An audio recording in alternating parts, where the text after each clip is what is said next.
जिंदा रहने के लिए तेरी कसम, एगो दूगो माल जरूरी है। जी हाँ, नमस्ते, प्रणाम दोस्तों। अपने भोजपुरी इंडस्ट्री में गाना चोरी करने का विवाद कभी कम नहीं हो सकता है। वो क्यों दोस्तों, अपने भोजपुरी इंडस्ट्री में ऐसा टैलेंटेड लोग हैं, ऐसा कि अगर हम एग्जांपल के तौर पर बता देते हैं, मान लीजिए अगर एक ओरिजिनल सिंगर जिसका कॉपीराइट हक है, उन सिंगर का गाना जब शूट होता है तो अगर थोड़ा सा भी किसी सिंगर का भनक लग जाता है तो तुरंत उस गाने को कॉपी कर और तुरंत उस गाने को गाकर रिलीज भी कर देगा और सबसे पहले लाइव आकर रोना ढोना स्टार्ट कर देगा और आप लोगों के दिल में ऐसा विश्वास जगा देगा कि वाकई में ये गाना इसी का है और आप लोग ऐसा विश्वास भी कर लेंगे। और कभी कभी अपने भोजपुरी इंडस्ट्री में ऐसा भी होता है, मान लीजिए कभी छोटे सिंगर का गाना अगर अच्छा खासा है तो उन सिंगर का गाना बड़े सुपरस्टार, जैसे आप लोग भोजपुरी इंडस्ट्री के ट्रेंडिंग स्टार, पावर स्टार बोलते हैं, पवन सिंह हो गए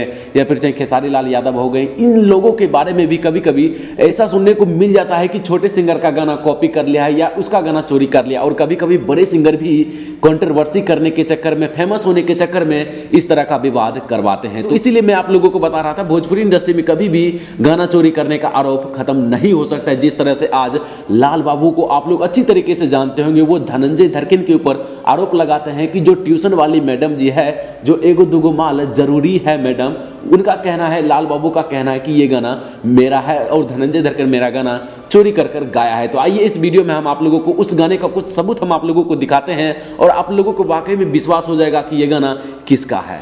तो दोस्तों, सबसे पहले आप लोग लाल बाबू का ये वीडियो क्लिप देख लीजिए और उसके बाद हम आप लोगों को इस गाने के बारे में बात करते हैं। और ये गाना मेरा बहुत लोग चोरी भी किए हैं। हाँ। जिंदा रहने के लिए तेरी कसम, एगो दूगो माल जरूरी है मैडम। तो दोस्तों, ये वीडियो देखने के बाद आप लोगों को तो समझ में आ ही गया होगा कि दोनों गाना सेम टू सेम है। और यहाँ पर आप लोग देख सकते हैं, साइड स्क्रीन में आप लोगों को दिख रहा होगा, यहाँ पर देख सकते हैं 9 अक्टूबर को ये गाना रिलीज किया गया था सुजय म्यूजिक वर्ल्ड चैनल पर। सबसे पहले गाना यही रिलीज किया गया था। और दोस्तों, अगर आप लोग अभी से कैलकुलेट करेंगे तो ये करीब 2 महीना 10 दिन या 2 महीना 12 दिन के अंदर में आ जाता है। और दोस्तों, यहीं पर आप लोगों को एक और स्क्रीनशॉट दिखाते हैं, आप लोग देख लीजिएगा। ये फोटो आप लोग देख सकते हैं दोस्तों, ये दोनों गाना आप लोगों के मोबाइल स्क्रीन पर शो कर रहा है। यूट्यूब के होम पेज है और यहां पर आप लोग देख सकते हैं जो धनंजय धरकिन का इससे पहले कुछ दिन पहले गाना को हटवा दिया गया था उस चैनल से, तो दोबारा उस गाना को दूसरे चैनल पर अपलोड किया गया था। तो दोस्तों, आप लोग देख सकते हैं 4 वीक्स पहले, यानी कि 4 सप्ताह पहले इस गाने को अपलोड किया गया था। और दोस्तों, इस गाने पर 2.6 मिलियन व्यूज क्रॉस कर चुका है, आप लोग यहां पर देख सकते हैं। और यहीं पर आप लोग देख सकते हैं लाल बाबू का नीचे में भी उसका भी गाना है। और यहां पर आप लोग देख सकते हैं सिर्फ 2 वीक्स पहले इस गाने को अपलोड किया गया था और दोस्तों 1.3 मिलियन व्यूज गया है। जो कि दोस्तों आप लोग देख सकते हैं कि अगर धनंजय धरकिन का मायने रखें तो 2 महीना 12 दिन हो चुका है धनंजय धरकिन का ये गाना एगो दूगो माला जरूरी है मैडम, और ट्यूशन वाली मैडम जी बोल सकते हैं उस गाने को।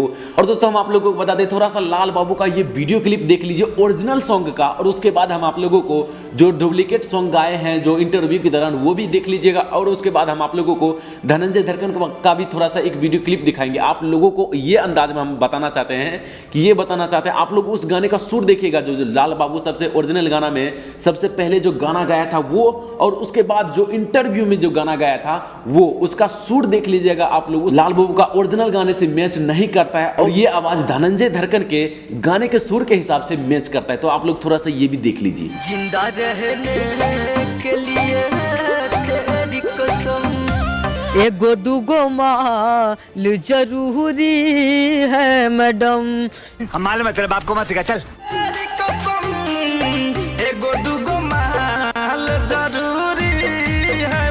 तो दोस्तों, मुझे लगता है आप लोग समझ गए होंगे कि सबसे पहले गाना किसका आया है और कौन लोग किसके ऊपर चोरी का आरोप लगा रहे हैं। तो दोस्तों, भोजपुरी इंडस्ट्री में ये एक आम बात है, ऐसा कोई भी सिंगर किसी के ऊपर भी आरोप लगा सकता है और सबसे पहले लाइव आकर रोना ढोना स्टार्ट कर देता है। ये एक भोजपुरी इंडस्ट्री में आम बात है। तो खैर कोई बात नहीं, जो था हम आप लोगों को असलियत दिखाने की कोशिश किया है। हमें उम्मीद है आप लोगों को ये वीडियो देखने में थोड़ा सा भी जरूर अच्छा लगा होगा।